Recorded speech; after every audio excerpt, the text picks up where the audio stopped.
વિશ્વાસના આધારે ચાલતા સુરતના હીરા ઉદ્યોગમાં ચેક બાઉન્સ કરતા હીરા કંપનીએ કેસ કર્યા। લગભગ 35 જેટલા પરિવારો ચેક બાઉન્સ કેસમાં સર્વસ્વ ગુમાવી ચૂક્યા હોવા છતાં તેમના પર ચેક બાઉન્સના કેસ થયા છે, જેથી તેઓએ કાયદાના ચક્રમાંથી બહાર નીકળવા માટે તેઓ ગૃહમંત્રીને મળ્યા હતા। સુરતમાં 5 વર્ષ પહેલાં હીરાની કંપનીએ ચેક બાઉન્સ કેસ કર્યાને મામલે તમામ પરિવાર ગૃહરાજ્યમંત્રી હર્ષ સંઘવી પાસે ન્યાયની માંગ લઈને પહોંચ્યા હતા। 35થી વધુ પરિવાર ચેક બાઉન્સ કેસમાં જેલની હવા પણ ખાઈ ચૂક્યા છે।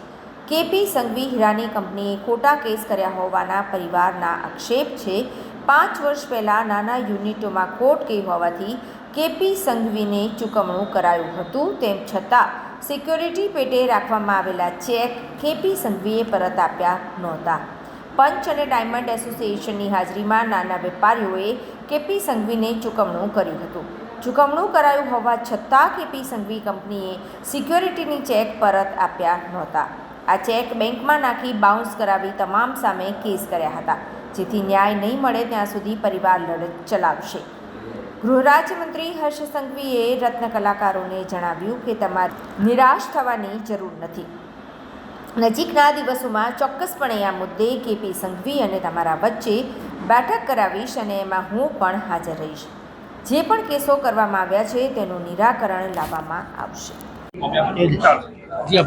મારું નામ ભીંગરાડિયા ઈલા દીપકભાઈ છે। મારા પતિ હીરાના ધંધા સાથે સંકળાયેલા હતા।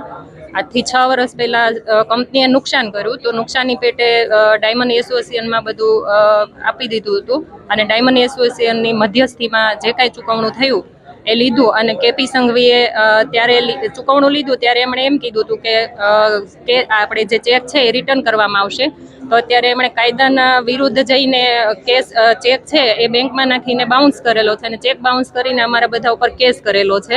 તો અમે અહીંયા ન્યાય માંગવા આવ્યા છીએ હર્ષભાઈ સંઘવી પાસે। પરિવારો છે 50 થી વધારે પરિવારો છે।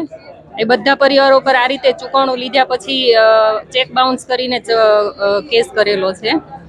તો અમને આમાં ન્યાય જોઈએ છે અને ન્યાય માંગવા માટે અમે અહીંયા હર્ષભાઈ સંઘવી પાસે આવ્યા છીએ। કોણ છે આ બધું જે કેપી સંઘવી, હા, અને એમના દલાલ છે ને જે રાજેશભાઈ દેવરાજભાઈ ગઢિયા, એમણે અમારા કંપનીની તમામ હીરાની મશીનરીઓ હતી એ બધી સેટલમેન્ટ પેટે લઈ અને કંપનીને સીલ કરી દીધી હતી। જે મશીનરીઓની કિંમત લગભગ 1.5 કરોડ રૂપિયા જેવી હતી, એમણે સેટલમેન્ટ પેટે લઈ લીધી હતી અને પછી કેસ કર્યો છે। અમારે આજે 6 વર્ષ થઈ ગયા છે અને 6 વર્ષથી અમે આ કેસ પાછળ હેરાન થઈએ છીએ।